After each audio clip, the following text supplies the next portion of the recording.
皆さんこんばんは、こんにちは、ヘロー、アンニョン、猫です。冒頭からすんごい遊んじゃったんですけど、今回は見習い主婦ブロガーの一日を大公開していこうと思います。本当はね、Vlog 形式でお届けしたかったんですよ。冒頭みたいにね、おしゃれな Vlog 憧れるよね。よくある美容系 YouTuber とかのね Vlog みたいなのを作りたかったんですが、そんな余裕は全くねえ。家族がいるのでね、カメラ回しっぱなしとかもできないし、家の中もね生活感ありまくりで映えの対極にいるお家なので、仮に生活感を消せたとしても編集が大変っていうのは分かってるので、いつものように語りベースでご紹介していきますね。 Vlog って言っといてまさかの語りっていうねスタイルで行ってみようと思います。多分うちの夫ですら初めて知る主婦ブロガーの一日、ぜひお楽しみください。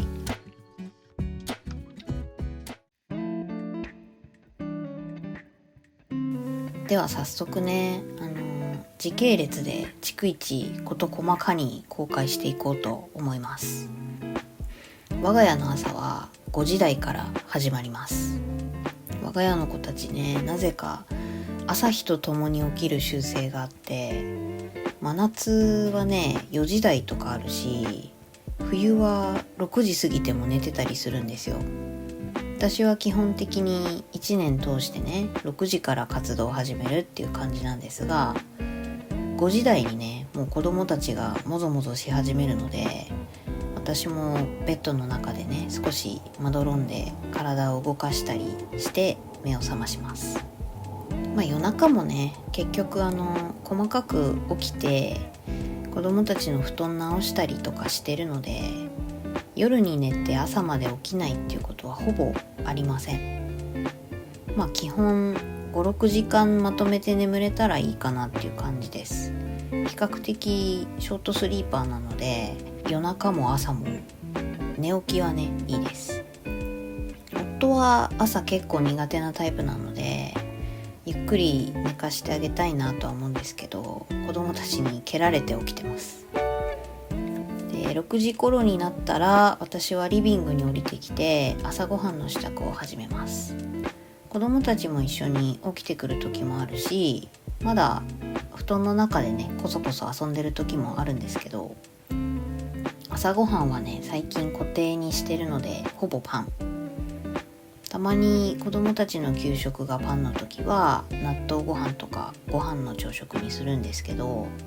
お米が高いからねパンに置き換わっちゃったっていう感じです。本当はね私は朝はご飯がいいんですけど、10キロ米とかどこ行っちゃったんだろうね。全然見かけない。で、パンの時の朝ごはんはねこんな感じ。子供たちはパン大好きなんですけど、しょっぱいのと甘いのどっちも食べたい派なので、何かしらのチーズトーストと何かしらの甘いトーストの混合で用意します。私は甘い派、夫はしょっぱい派です。この日はねハムチーズトーストとあんこバターですかね。もうこの写真でわかるでしょ。映える盛り付けなんぞしておる暇がねえんですよ。あんこもさのっちりついてるけど、半分にパターンして食うからいいんですよ。一応ね飽きが来ないようにホットサンドにしてみたりとか、マヨとケチャップ変えてみたりね、甘い方もジャムとかチョコクリームとかねクリームチーズ使ったりとかちょっと変えてはいるんですよ。でも子供たちはね時々飽きてるので、たまに市販のパンにしたりとかホットケーキにしたりとか、普通にねご飯にしたりとかしてますね。これだけだと足りないので、ヨーグルトとフルーツグラノーラをね足して野菜を取ったカウントにしています。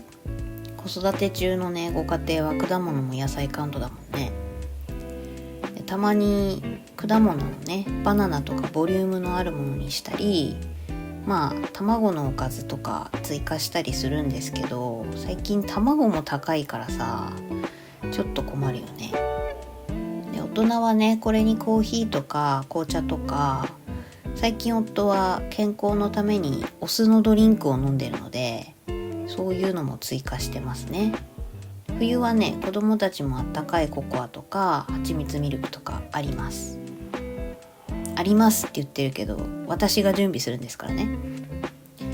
で、子供たちはね、比較的ゆっくりご飯食べるので、合わせてたらね、準備が間に合わなくなっちゃうので、私と夫はパッと食べて準備を始めます。朝ごはんの準備と一緒に夫のお弁当もね、おかずとかご飯とか温めてあるので、ご飯を食べてる間に粗熱を取って、この後にね、さっと詰めます。夫はね、前日の残り物弁当に文句言わないので、残り物温めて詰めるだけ。この日はね、写真撮る日って思ってたから、もりもりに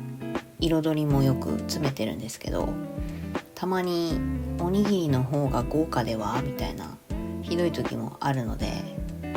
それでもね、文句を言わない夫偉い。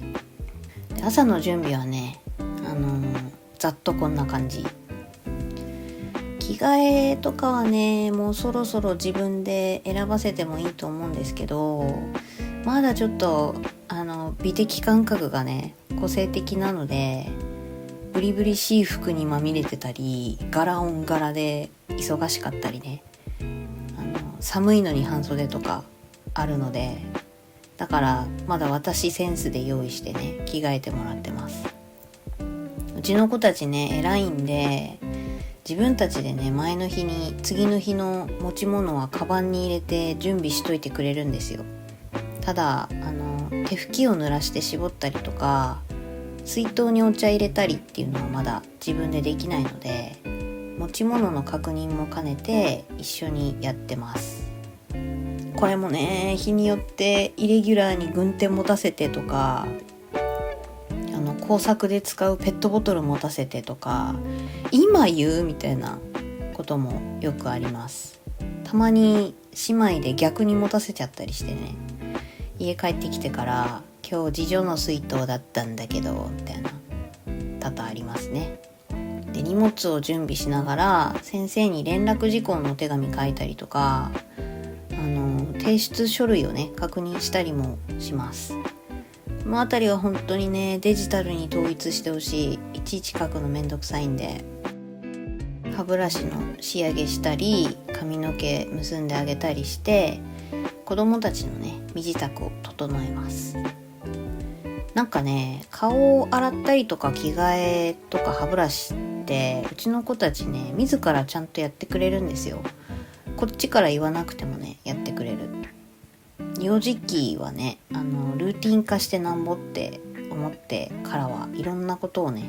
ルーティン化するように先回りして教えてたらね、なんか自分からやってくれるように育ってくれた。偉すぎる。で、子供たちが一段落したら、今度お皿を洗います。皿洗いが終わったら、自分の歯ブラシとか顔洗いとか着替えとかして、朝のうちにね、洗濯しちゃいます。タイミングの前後はあるんですけど、部屋干しのものを下ろして、乾いた洗濯物を積み上げてるカゴがいっぱいになってたら、畳んで片付けてとかもこの時にやっちゃいますね。なんだかんだね、4人もいたら毎日洗濯機回すんですよ。たまに洗濯物が少ない時とかは寝具とかぬいぐるみとかを洗ってます。で、この間子供たちはテレビを見たりしてね、時間まで結構まったり過ごしてます。長女の出発時間になったら、お友達と合流するところまで送って、姿が見えなくなるまでね、念のため見守りをしています。小学生ってね、本当に話に夢中になってるとね、車見てないんですよ。見ててもね、車来てるのに横断したりするし、そして普通にね、不審者の連絡もあるので、私一人でもこの通学路には大人の目があるぞっていうね、アピールをしているつもりです。何かあったらね、走って助けに行けるしね、一応待機してます。あと北海道はねどうしても熊が出るので何かと心配ですね。で長女を見送ったら家の中に入って洗濯物の続きをしたり、次女のね幼稚園のバスを待ちます。次女の幼稚園バスを見送ったらゴミを捨てたりとか床を片付けて、ロボット掃除機がね動く準備をして夫を見送りしてやっと一息って感じです。うちのロボット掃除機ねちょっと見てほしいんですけど、清掃の予約時刻です。キッズなのよ。かわいいよね。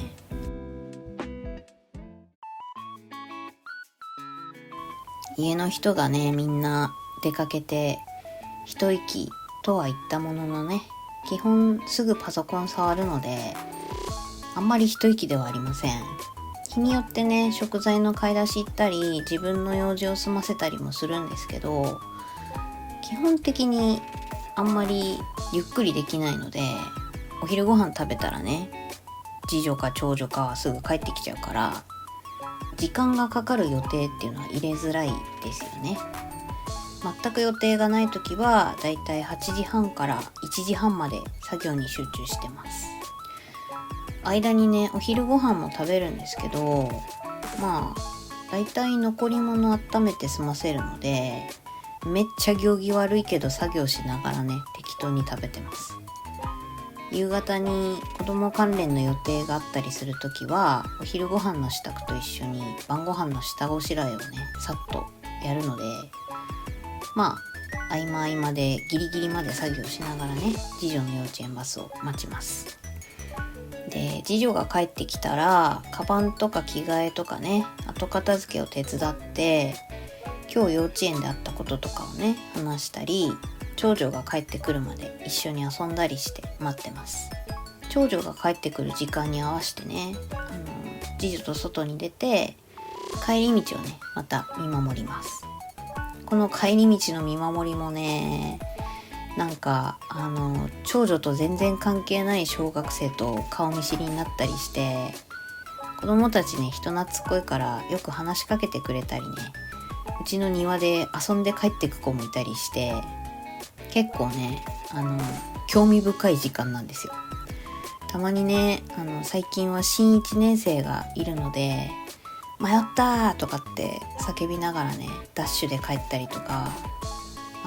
ボットトークっていう GPS 付きのね保護者とボイスメッセージのやり取りができる機会があるんですけど、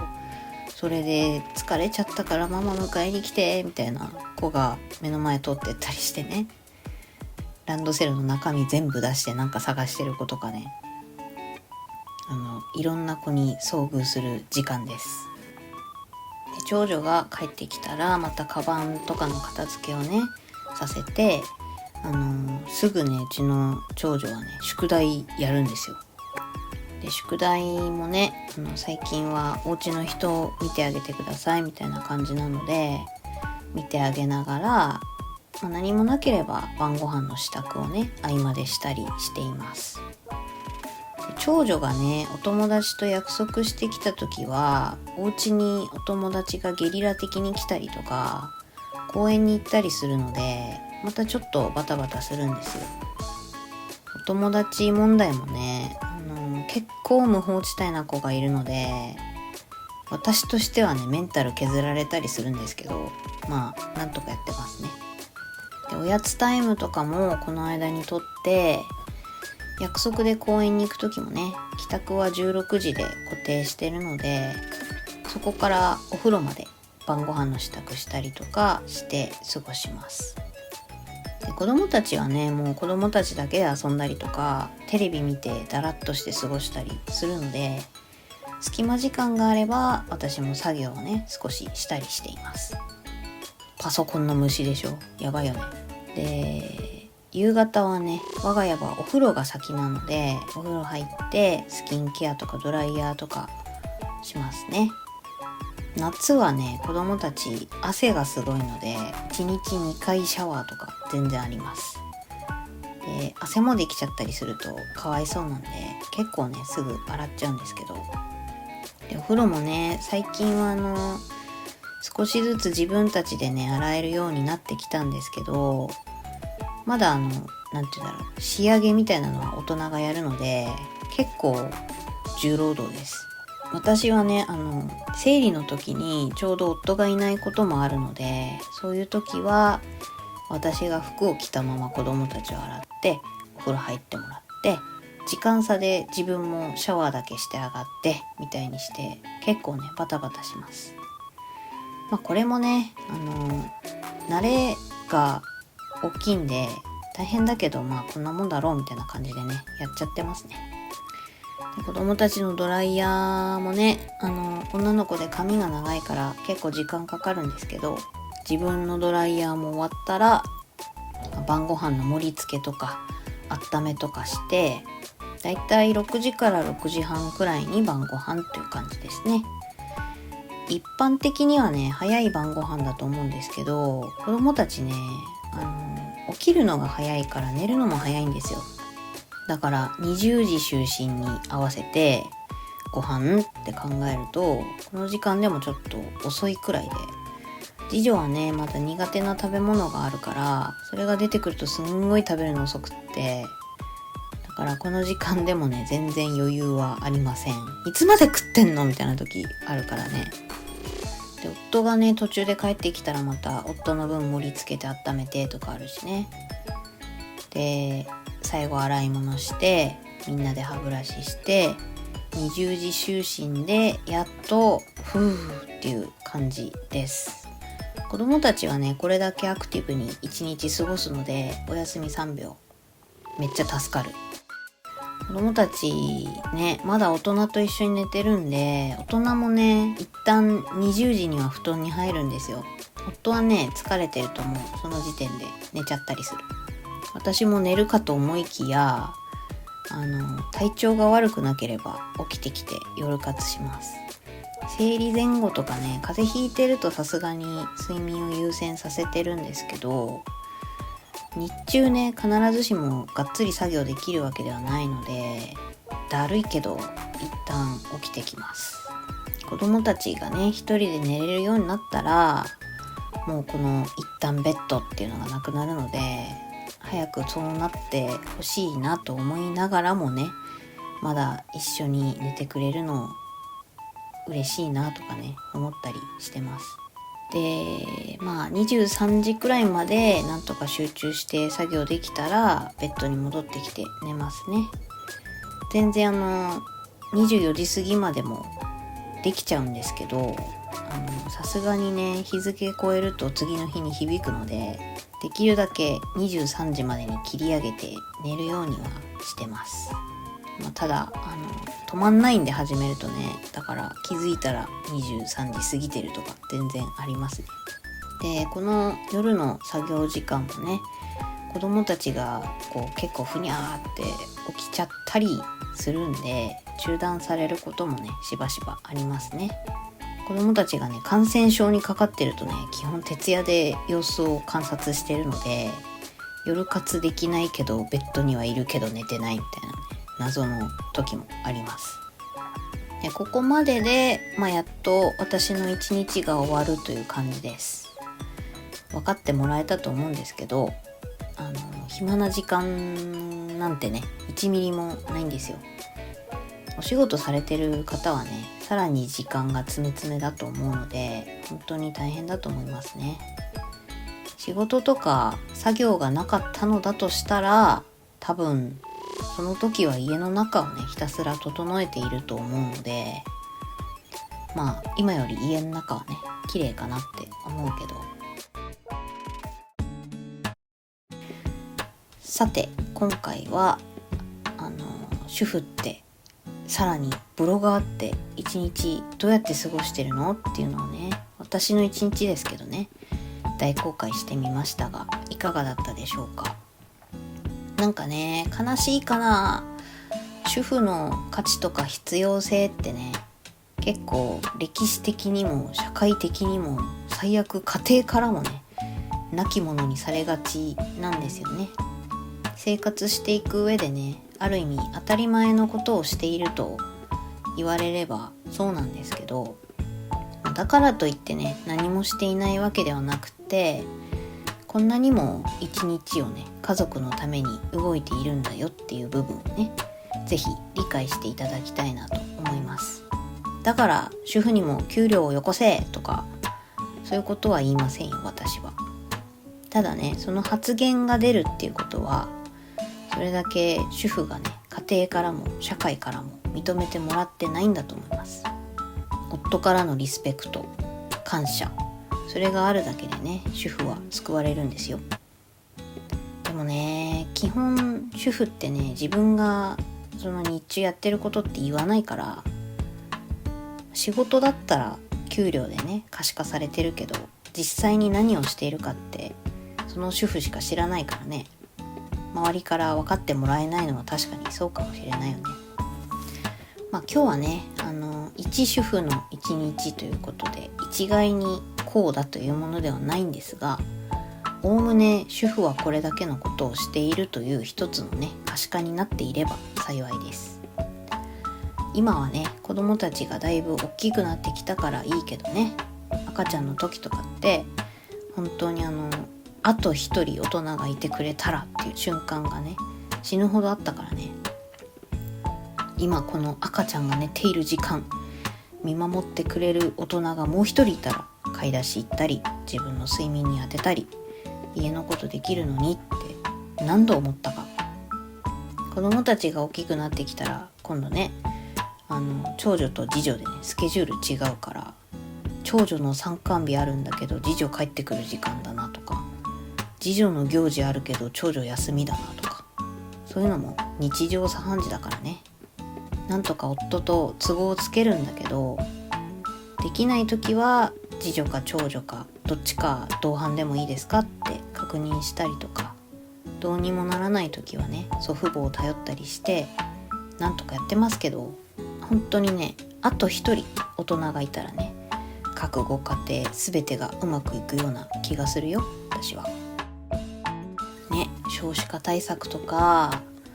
働き方改革とかってね、偉い人たちが一生懸命考えてくれるんですけど、社会として子育てをね見守っていく仕組みが整わないと、子供を産み増やして安全に健全に育てていくことはできないよなって思いますよね。仕事と家事の両立よりもあと一人っていう視点があってほしいなって個人的には思います。こんな難しい話をする予定じゃなかったんだけどな。我が家はね、今夫が一馬力で頑張ってくれていて、私は子育てに専念しながらね、こんな感じで自分の活動も進められているので、本当に感謝しているわけですよ。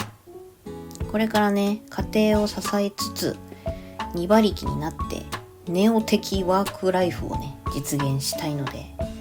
今日のこの一日のスケジュールですらまだ足りんなって思ってるんですけど、ということでね、これは平日の一日なんですが、休日及び長期休暇はねもっと底辺。今ね、自分だけしか食べないから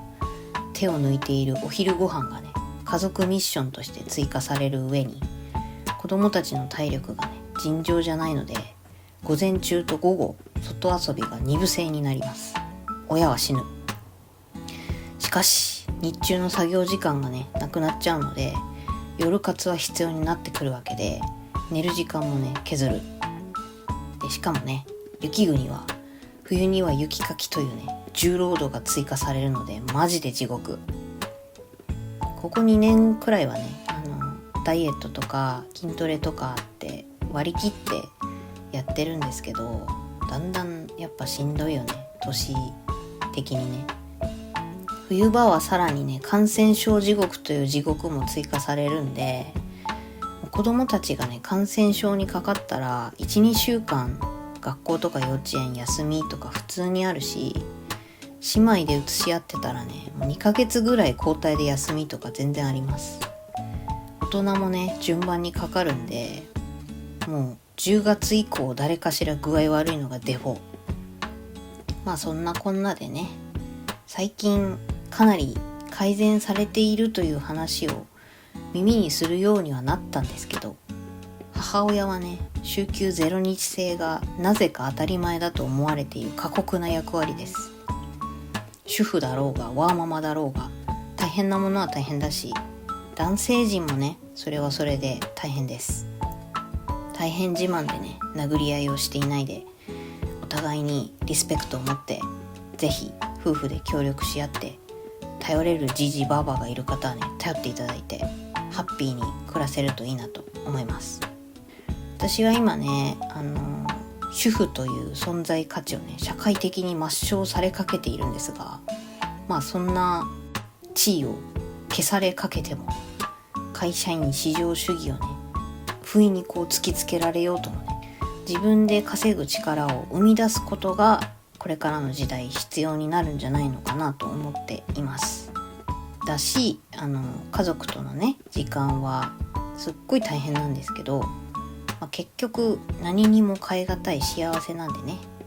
これからもこの幸せを守っていくために頑張っていきたいなと思いますよ。今地獄の休日バージョンもね、素材を集めているので、乞うご期待ということで、見習い主婦ブロガーの独り言ラジオ番外編、ネオワークライフへの道でしたっ